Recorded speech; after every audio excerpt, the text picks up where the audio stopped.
জুলাই সনদের গেজেট পরিবর্তন করে জাতীয় নির্বাচনের আগে গণভোট করার দাবি জানিয়েছেন জামায়াতে ইসলামীর সেক্রেটারি জেনারেল অধ্যাপক মিয়া গোলাম পরোয়ার। বিকেলে রাজশাহীর মাদ্রাসা মাঠে ৮ দল আয়োজিত বিভাগীয় সম্মেলনে তিনি একথা বলেন। রোববার রাজশাহীর ঐতিহাসিক মাদ্রাসা মাঠে ছিল জামায়াতে ইসলামী সহ ৮ দল আয়োজিত বিভাগীয় সম্মেলন। এতে প্রধান অতিথি জামায়াতে ইসলামীর সেক্রেটারি জেনারেল অধ্যাপক মিয়া গোলাম পরোয়ার জানান, ৮ দলীয় জোটে আরও অনেক দল যুক্ত হতে চাইছে। জুলাই সনদের গেজেট পরিবর্তন করে জাতীয় নির্বাচনের আগে গণভোট অনুষ্ঠানের দাবি জানান তিনি। আমরা সরকারকে বলতে চাই, বাংলাদেশে বহু আইন আপনারা করছেন আর পরিবর্তন করছেন।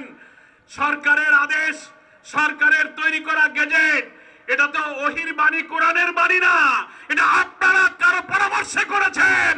এই গেজেটকে পরিবর্তন করতে হবে। এই আদেশ পরিবর্তন করে নির্বাচন সুষ্ঠু করতে গেলে জাতীয় নির্বাচনের আগে আপনি গণভোটের তারিখ আবার ঘোষণা করুন। আমরা ৮ দল এবং দেশবাসী সেই দাবি করে যাচ্ছি।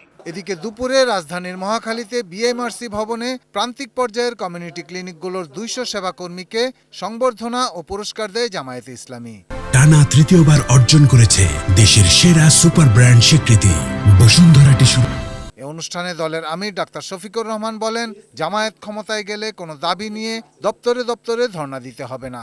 সরকার সবার দোরগোড়ায় সেবা পৌঁছে দেবে। সমাজের কোনো সেকশনের কোনো দাবি দেওয়া নিয়ে সরকারের কোথাও কোনো ধর্ণা দিতে হবে না এবং কোনো মিছিল মিটিং করতে হবে না।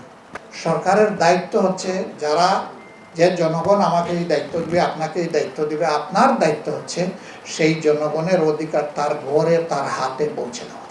Shahidul Rana, desk report, ATN news.